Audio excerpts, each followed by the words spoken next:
Oral questions. Question orale. The Honourable Leader of the Opposition. Mr. Speaker, yesterday we got news that Imperial Oil is making plans for how to move product if Line 5 is shut down. It's going to mean more oil moved by train. It's going to be more oil moved by tankers on the Great Lakes. Line 5 is the safest option for meeting the energy needs on both sides of the border. So why doesn't the Prime Minister have a plan to make sure Line 5 keeps operating? Honourable Prime Minister. Mr. Speaker, from the beginning, we have worked closely with our American counterparts on important issues facing Canadians and people on both sides of the border. That's why we continue to advocate for Line 5. We recognize how important it is to ensure energy security to both Canadians and Americans. Our ambassador in Washington, along with officials on both sides of the border, remain engaged on this important issue. We are very hopeful we're going to be able to solve this issue. Honourable Leader of the Opposition.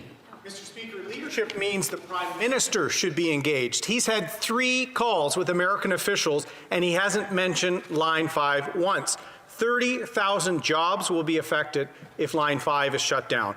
According to the Pipefitters Union, up to 6,500 good trades union jobs could be affected. These are good jobs for families across Ontario. Why won't the Prime Minister stand up for these families? Honourable Prime Minister. Line 5 is a vital source of fuel for homes and businesses on both sides of the border. That is something that we have argued strongly and will continue to argue strongly with members of the U.S. administration. Our ongoing engagement with the Biden administration and with partners in the United States on this and on many issues continues to be on the front burner. The Honourable Leader of the Opposition. Mr. Speaker, Canada's vaccination rate is the lowest in the G7. The Globe and Mail pointed out this morning that Canada will need to vaccinate 300,000 people per day, or 2.1 million people per week, to meet the September deadline the Prime Minister keeps promising. So far, only 124,000 Canadians have been completely vaccinated. Where is the Prime Minister's plan to vaccinate 2.1 million Canadians per day? Right Honourable Prime Minister. Mr. Speaker, we have had a strong plan on procuring vaccines since last spring. We signed more deals with more potential vaccine manufacturers for more doses per capita than any other country, and that is paying off. We're getting shipments of vaccines into Canada. We're delivering them across the provinces and territories who are getting them into arms, and we continue to be on track to receiving the 6 million doses promised by the end of March, 20 million doses in the spring, and we will have all Canadians vaccinated by September if they want one. The Honourable Leader of the Opposition. We learned this morning that last March, the CEO of Numax, a pharmaceutical company in Montreal, offered to manufacture vaccines in Montreal. Unfortunately, that proposal was totally ignored by this government. The Prime Minister has to tell Canadians why he didn't negotiate last March to have vaccines produced domestically. The Right Honourable Prime Minister. Mr. Speaker, that's simply not true. Since the beginning of the pandemic, we knew we had to strengthen our domestic vaccine production capacity for now and for the long term. That's why we immediately invested to support projects like Medicago, the National Research Council of Canada, and others. We acted swiftly to boost our domestic production capacity, and we did this by listening to and following the advice of our scientists and experts at every step of the way. The Honourable Leader of the Opposition. Unfortunately, Mr. Speaker, that's not true. The information on vaccine delivery is coming in drips and drabs. We've just had a week with no deliveries. It's radio silence. The government is asking Canadians to be patient, but Canadians want to know the truth. How many Moderna doses will get here by February 22nd? The Right Honourable Prime Minister. Mr. Speaker, I am happy to be able to confirm yet again that we will be getting all the promised deliveries from Moderna and Pfizer by the end of March as scheduled, with doses arriving week after week. Yes, there are fluctuations in vaccine deliveries from week to week, and we will still be able to reach our objectives for the months to come. And in addition, we are still on track to vaccinate everyone who wants to be vaccinated by September. The Honourable Member for Belleuil-Chambly. Thank you, Mr. Speaker. We knew that Canada didn't produce any vaccines. We knew that Canada would simply rely on a vague assurance coming from Europe. We know that Canada didn't negotiate any delivery guarantees in its procurement contracts.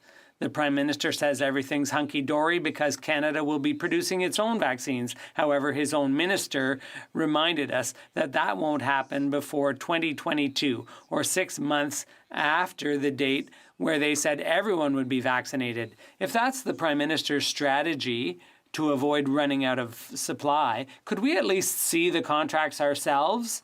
The Right Honourable Prime Minister. Mr. Speaker, we signed contracts with more vaccine companies than any of our allies for more doses potentially than in any other country, more doses per capita. We knew that it was possible there would be interruptions in vaccine delivery, and that is why we are still confident that we will be able to reach our target by the end of March, and our target to have everyone who wants to be vaccinated by September. We will continue to work with our partners all around the world, like the European Union, to ensure that vaccines continue arriving in Canada. The Honourable Member for Belleuil-Chambly. Well, we'd like to see the contracts, Mr. Speaker. Europe has given vague assurances that even its own members don't condone. The U.S. has placed restrictions on exports. The U.K. is contemplating doing the same, and Canada won't be able to produce anything before 2022. Yesterday, 590 shots were given in Quebec, and at that pace, we will never get through this. We will never reach our targets. When the Prime Minister, in conversations yesterday with the President of the EU, did the Prime Minister negotiate any guarantees over Pfizer's production in Kalamazoo? The Right Honourable Prime Minister. While the Bloc Québécois leader scaremongers, I'd like to reassure everyone that the EU has not put any restrictions on vaccine deliveries to Canada, and that is consistent with what we said when they announced those measures. Yesterday, the minister remains in contact with her European counterparts, and we will continue to work with all our allies to ensure that the supply chain remains open and resilient. The Honourable Member for Burnaby South. Thank you, Mr. Speaker. Delays in vaccine deliveries mean that more people will fall ill and more people will die. The lack of clarity coming from the government around vaccine production in Canada will erode public trust. The Prime Minister says we will be able to produce in September. The Minister said by the end of the year. The NDP has always said that we need domestic production. Why didn't the Prime Minister start planning for that a year ago? The Right Honourable Prime Minister. Since the beginning, Mr. Speaker, we knew that we needed to strengthen our domestic vaccine production capacity, and that's precisely what we've done. We immediately invested in projects like Medicago and the National Research Council and Accelera, among others. We worked on generating domestic production capacity, while at the same time ensuring that we would be able to secure supplies from abroad. That's why we signed the most contracts for the most doses per capita, more than any other country. That's the plan we're implementing, and it's working because we will be able to vaccinate everyone who wishes to be vaccinated by September. Delays in the vaccine mean more people will fall sick and more people will lose their lives. But on top of that, the mixed messages and confusing messages from this government around the ability to produce the vaccine in Canada will erode public trust. The Prime Minister said we would be able to have that production capacity by September. His minister said by the end of the year, and the NRC says by 2022. We have long called for, New Democrats have long called for local production of the vaccine. Why didn't the Prime Minister start a year ago to plan to have this capacity here in Canada so we can make the vaccine here in our country? The Right Honourable Prime Minister.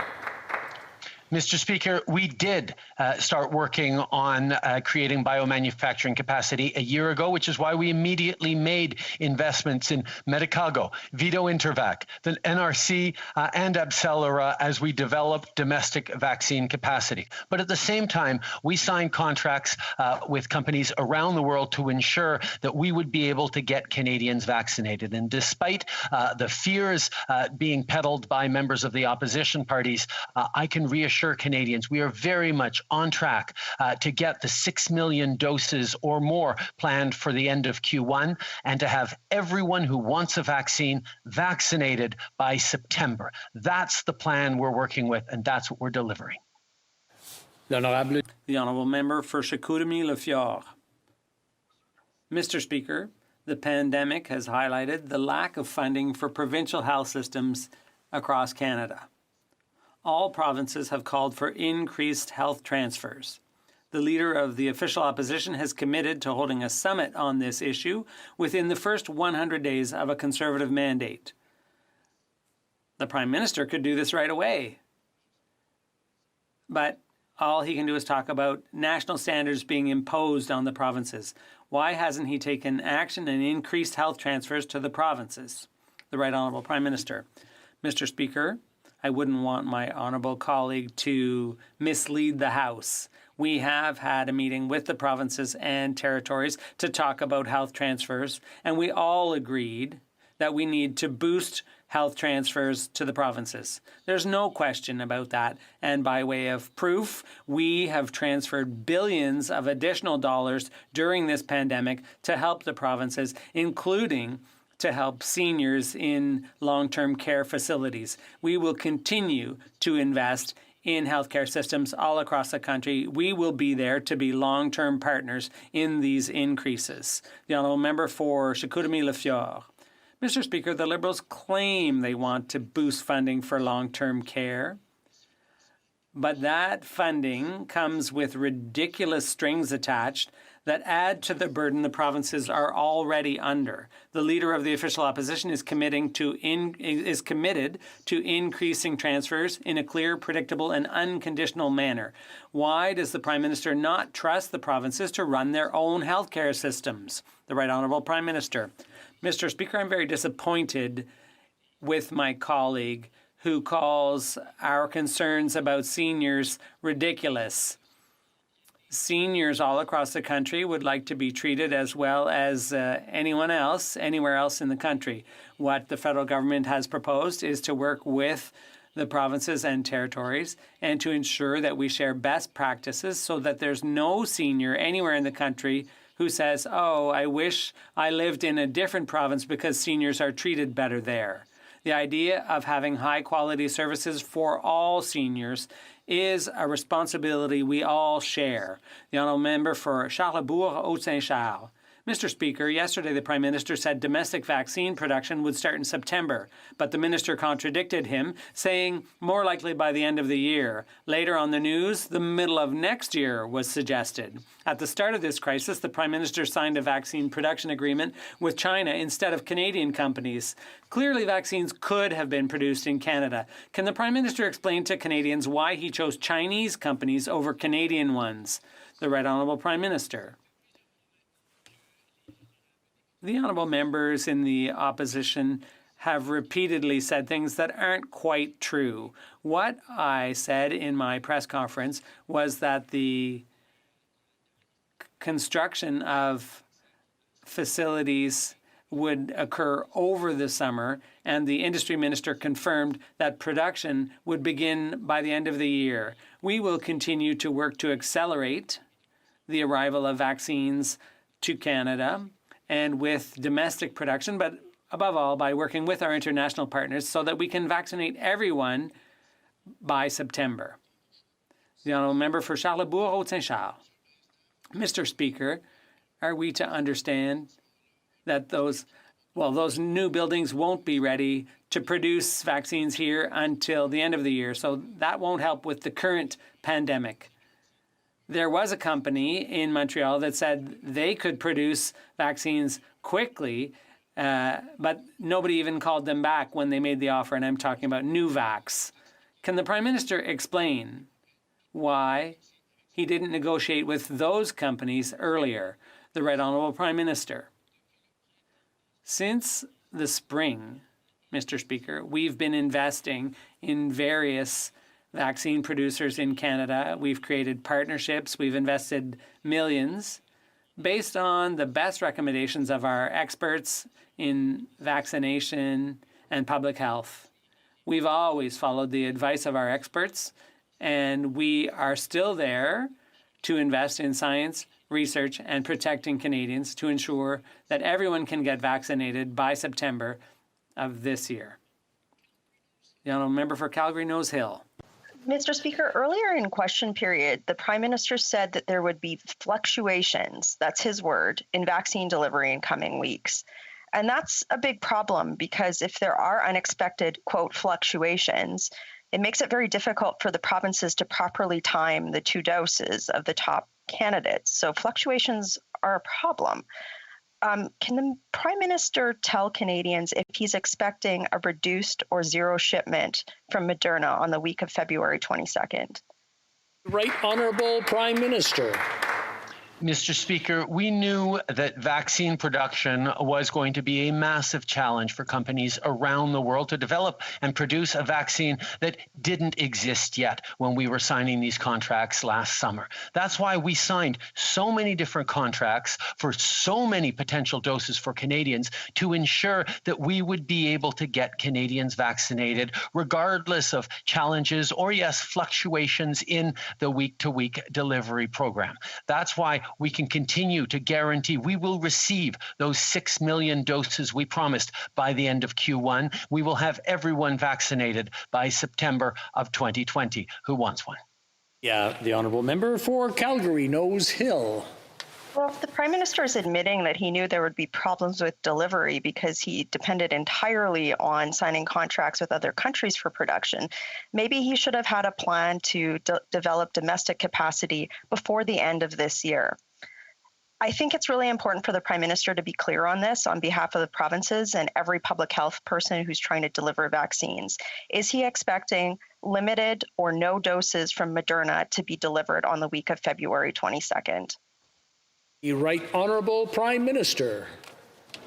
We are continuing to expect shipments from Moderna this week and in the weeks to come. We will continue to advise the provinces as soon as we get concrete numbers on different deliveries. But yes, they will continue to deliver hundreds of thousands of vaccines across the country. We are on track to receive all the vaccines that we were promised by the end of March. That is 6 million doses from Pfizer and Moderna. And we are very much on track to getting 20 million doses in the spring and everyone who wants it vaccinated by September. L'honorable député de Beauport. The honourable member for Beauport-Limoilou. Mr. Speaker, the Prime Minister promised to get 26 million vaccine doses by the end of June. I tell you, Mr. Speaker, I hope he succeeds. But we're concerned. To do that, Ottawa would have to deliver an average of 1.4 million doses a week. We're way off track. Do you know how many shots were given yesterday in Quebec? 590. Only 590, Mr. Speaker. Can the Prime Minister be transparent and tell people who are making sacrifices what the real situation is? They deserve to know. The Right Honourable Prime Minister. I believe I've said this 15 times already in this question period alone. My point is that we will continue to receive doses, 6 million by the end of March. We will get 20 million doses this spring, and all Canadians who want to get vaccinated will be able to do so by the end of September. We have worked very hard to sign enough contracts with various potential producers so that we can ensure Canadians that we are on track to get the necessary vaccines. The Honourable Member for Beauport-Limoilou. Mr. Speaker, I'd really like to believe the Prime Minister when he says we are going to get the promised vaccines on schedule. Everybody wants him to succeed. Everybody wants to get through this pandemic. But so far, it doesn't look like he's having much success. He's failed to get domestic vaccine production up and running quickly, and every week he's failed to get our vaccine orders filled. Can the Prime Minister be transparent with the public? What guarantee can he give Quebecers and Canadians that at least their first dose will get here by the end of June? The Right Honourable Prime Minister. Mr. Speaker, as I've said, we are right on track to get 6 million doses during Q1 as promised. In the next 2 months, we will get 20 million doses in the spring at the latest, and we will have vaccinated everyone who wants to get vaccinated by September of this year. That is the guarantee we're giving Canadians. We're working very hard right now on that, and I can give my colleague an assurance that we will reach that target. Plan to phase out the energy sector and move away from manufacturing is looking worse than ever. These naturally physically distanced goods-producing sectors would have thrived even throughout the pandemic. But now, as a result of their absence, we have higher unemployment here in Canada than the US, the UK, Germany, Japan, the G7 average, the European Union, even though all those jurisdictions are struggling with COVID as well. Why is it that workers abroad get paychecks while Canadians just get credit card debts? The Right Honourable Prime Minister. Mr. Speaker, if the member opposite had his way, the credit card debts of Canadians would be monstrous. Instead, we didn't listen to him, and we chose to invest in Canadians right away. We took on debt at the federal level, so provinces and mostly so Canadians, families, and businesses wouldn't have to. We invested to help Canadians through this pandemic with record amounts of supports for families, for seniors, for workers. The members opposite have consistently said we are doing too much too fast. No, we're doing what's necessary for Canadians. Member for Carleton. Well, I hate to break to the Prime Minister, but Canadians' credit card debts are monstrous. Under this Prime Minister, household debt for the first time ever exceeded the size of our entire GDP. His own top economic advisor said that his plan will add $1 trillion without improving our economy at all. He has among the highest unemployment in the G7, among the lowest vaccination rates, and at the highest cost. Why is it this Prime Minister can only judge his success by how much he adds to household and national credit card debts rather than how many paychecks he can create? Right Honourable Prime Minister. Mr. Speaker, through the first 4 years of our government, we created over 1 million jobs for Canadians at the same time as we lifted 1 million Canadians out of poverty. That is what our legacy contrasts with the previous Conservative government. But this Conservative MP for Carleton said consistently at the beginning of the pandemic that we were doing too much for people. We needed to help businesses fit quicker. We shouldn't be so generous with Canadians. Well, he was wrong on that. He's also wrong in his approach that we should be hunkering down and tightening our belts right now through this pandemic. This is a time for the federal government to be there to support Canadians, not just so they can make it through this pandemic, but so our economy will come roaring back stronger and faster afterwards. That is the approach that the world is recommending. Everyone understands that except the Conservatives. The Honourable Member for Edmonton Centre.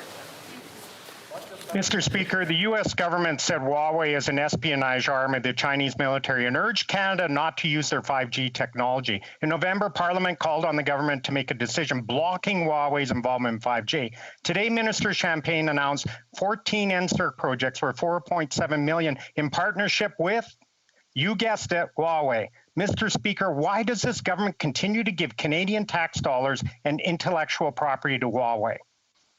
Honourable Prime Minister. Mr. Speaker, Canadians deserve a secure and competitive 5G network. We need to make sure that we're making the right decisions for Canadians, for businesses, to both protect them and keep them playing on the global playing field. That's why we base our decisions on expert recommendations from our top security analysts. That is the work that we've always been doing, and we will continue to do that. The Honourable Leader of the Opposition. The Prime Minister says making the right decisions. He promised a decision on Huawei 2 years ago, Mr. Speaker. This House expressed its concerns about Huawei back in November, and still the government is announcing partnerships with Huawei, this one for almost $5 million. Canadian telecommunications companies across the country are literally pulling Huawei equipment out of their walls. When will this Prime Minister pull them out of taxpayers' wallets? Honourable Prime Minister.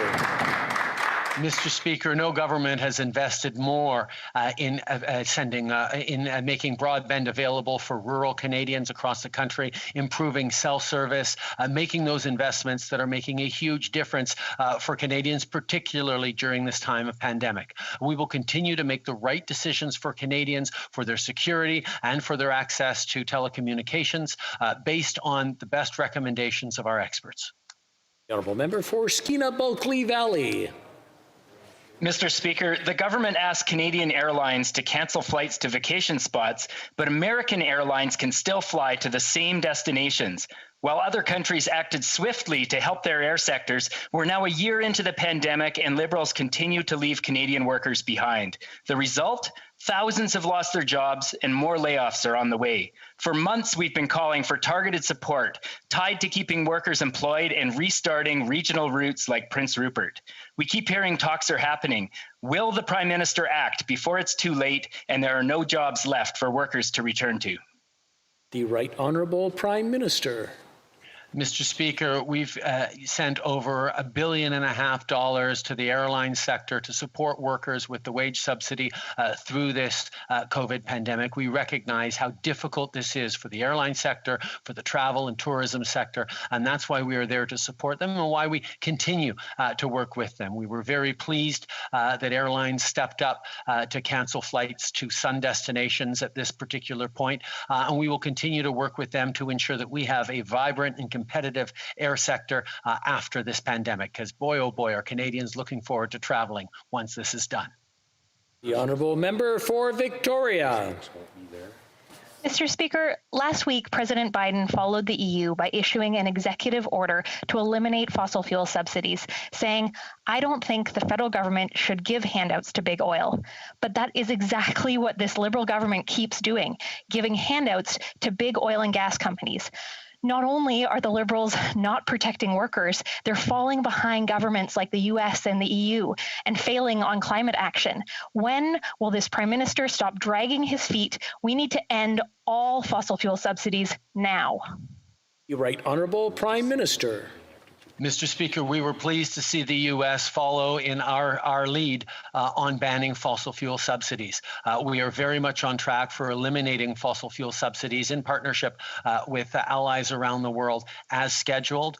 We know that the future needs to be greener and less carbon intensive. At the same time, our commitment to workers across this country, to supporting them, to making sure that they are vibrant solutions in our energy sector for workers to be able to continue to contribute and put food on the table. We need workers in our energy sector to make net zero by 2050, and we're going to work with them as partners on building a better future. Member for Toronto Centre. Mr. Speaker, as we mark the 25th celebration of Black History Month in Canada, we honor the legacy and contributions that Black Canadians have made to our country. We do know that anti-Black racism still exists in Canada, and many continue to face discrimination, hate, and a lack of opportunity and resources. Can the Prime Minister please update the House on the steps being taken to address systemic inequalities in Canada? Right Honourable Prime Minister. I want to begin by thanking the member for Toronto Centre for her tremendous work, her advocacy on behalf of the community, and the important question. In the last year, we've taken concrete action to invest in and empower Black communities. This includes launching Canada's first ever Black entrepreneurship program, an action plan around diversity in the public service, and moving forward with our anti-racism strategy. We know that there is much more work to do, including working to address the systemic inequalities in our criminal justice system and fighting systemic discrimination wherever it is in Canada, and we will continue to do that work. The Honourable Member for Sherwood Park, Fort Saskatchewan. Mr. Speaker, a new BBC report shares the stories of numerous Uyghur women who have been victims of systemic sexual violence in Chinese state-run concentration camps, sexual violence sometimes paired with electrocution. We know that no UN investigators are going to be given access to these torture facilities. The testimony of these women provides more clear evidence of crimes against humanity and genocide. These women have spoken. Does the Prime Minister believe them? Right Honourable Prime Minister. Mr. Speaker, for years now, we have been advocating directly with Chinese leadership for transparency and better treatment of the Uyghurs in Western China. We will always advocate and stand up for human rights around the world. We are extremely concerned with recent reports of human rights violations in China against members of the Uyghur ethnic minority and other minorities. We need access into Xinjiang for UN investigators and international bodies.